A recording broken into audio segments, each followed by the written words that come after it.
On commence cette édition par les dossiers les plus importants du moment concernant les plus grands clubs et les stars qui dominent la scène mondiale.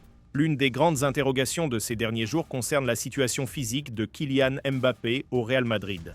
L'attaquant français, pièce maîtresse de l'attaque madrilène, traverse une période délicate après avoir ressenti une douleur persistante au genou gauche à la suite d'un choc lors d'une rencontre de championnat. Selon les dernières informations venues d'Espagne, le staff médical du Real Madrid surveille de très près l'évolution de cette blessure. Le club souhaite éviter tout risque de rechute car Mbappé reste un élément central du projet sportif madrilène. De son côté, le joueur affiche une volonté claire, revenir le plus vite possible pour les grands rendez-vous, notamment les matchs décisifs de Ligue des Champions. Cette divergence d'approche entre prudence médicale et ambition sportive a créé un léger flou autour de son retour exact à la compétition. Certains médecins estiment qu'il pourrait reprendre dans un délai relativement court, tandis que l'entourage du joueur préfère adopter un calendrier plus progressif afin de préserver sa condition physique sur le long terme. Ce dossier prend une dimension encore plus importante avec la perspective des prochaines rencontres internationales, où Mbappé devrait être un leader de l'équipe de France face à des adversaires prestigieux comme le Brésil ou la Colombie. Dans la capitale espagnole, les supporters espèrent surtout le voir prêt pour les grands rendez-vous européens, car son impact offensif reste incomparable. Vitesse fulgurante, capacité à faire la différence en 1 contre 1 et sens du but exceptionnel font de lui l'un des attaquants les plus redoutables de sa génération.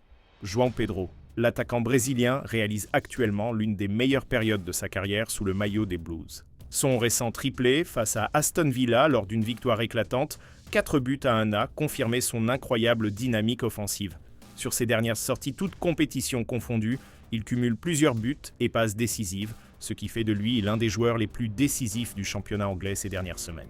Avec plus d'une dizaine de réalisations en Premier League cette saison, il s'installe progressivement parmi les attaquants les plus performants du championnat, aux côtés des grands buteurs du football anglais. Mais ce qui impressionne le plus chez João Pedro, ce n'est pas seulement son efficacité devant le but, c'est aussi son intelligence de jeu.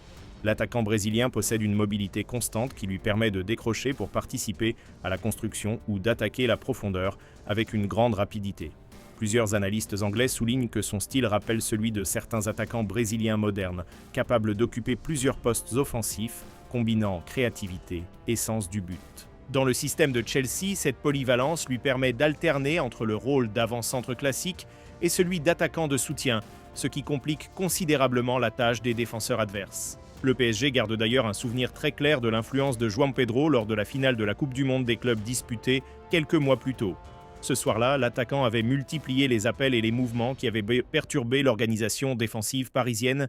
Luis Enrique n'avait d'ailleurs pas caché son agacement face à l'attitude très compétitive du joueur durant la rencontre. Aujourd'hui, João Pedro est devenu un élément central du projet de Chelsea, un club qui cherche encore à retrouver une stabilité sportive après plusieurs saisons irrégulières. Malgré certaines fragilités défensives et quelques incertitudes autour du poste de gardien, les Blues peuvent compter sur une attaque capable de faire la différence à tout moment.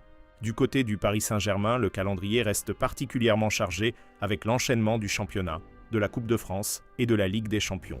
Pourtant, Luis Enrique continue d'afficher un discours rassurant concernant l'état physique de son groupe. L'entraîneur espagnol insiste sur la préparation quotidienne et sur la gestion individualisée des joueurs afin de maintenir un niveau de performance élevé tout au long de la saison. Selon lui, le PSG dispose d'un effectif suffisamment profond pour supporter ce rythme intense.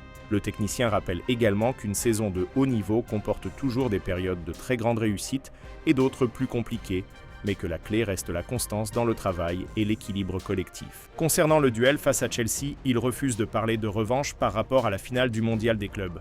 Pour lui, chaque compétition possède sa propre histoire, et l'important reste la préparation tactique et mentale du match à venir. En Angleterre, une autre actualité fait débat autour du style de jeu d'Arsenal. Après une rencontre tendue face à Brighton, l'entraîneur Fabian Hürzeler a vivement critiqué l'approche tactique de Mikel Arteta.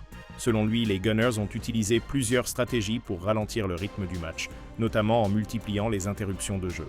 Ces déclarations ont rapidement alimenté les discussions dans les médias britanniques, certains observateurs estimant qu'Arsenal privilégie parfois l'efficacité stratégique au détriment du spectacle. Mikel Arteta, fidèle à son approche mesurée, a préféré calmer les tensions en saluant simplement l'effort et la détermination de ses joueurs. Cette polémique illustre un débat plus large dans le football anglais, celui de l'équilibre entre rigueur tactique et football offensif spectaculaire. Passons maintenant à l'actualité du football français avec la situation délicate de l'Olympique de Marseille. Après une nouvelle élimination en coupe, plusieurs joueurs marseillais se retrouvent sous le feu des critiques. Leonardo Balerdi, capitaine de l'équipe, a particulièrement été pointé du doigt après une prestation jugée insuffisante. Le défenseur argentin a été pris de vitesse à plusieurs reprises et sa tentative manquée lors de la séance de tir au but a accentué la frustration des supporters du Vélodrome. Certains analystes estiment que son tempérament très combatif peut parfois se transformer en nervosité excessive, ce qui peut nuire à sa lucidité dans les moments clés. Malgré ces critiques, les différents entraîneurs qui se sont succédés à Marseille continuent de lui accorder leur confiance, convaincus que son leadership et son engagement restent essentiels dans le vestiaire. Mason Greenwood, autre joueur offensif important de l'OM, a également suscité des réactions après cette rencontre. L'ailier anglais avait pourtant parfaitement lancé son équipe en transformant un pénalty en début de match. Mais son attitude durant la séance de tir au but a surpris les observateurs. Après avoir inscrit sa tentative, il est resté isolé près de la touche, au lieu de rejoindre ses coéquipiers. Cette scène a rapidement circulé sur les réseaux sociaux, certains y voyant un signe de frustration ou de tension mentale. Malgré cela, Greenwood reste l'un des joueurs les plus talentueux de l'effectif marseillais et demeure une arme offensive importante grâce à sa vitesse, sa qualité technique et sa capacité à marquer dans des situations difficiles.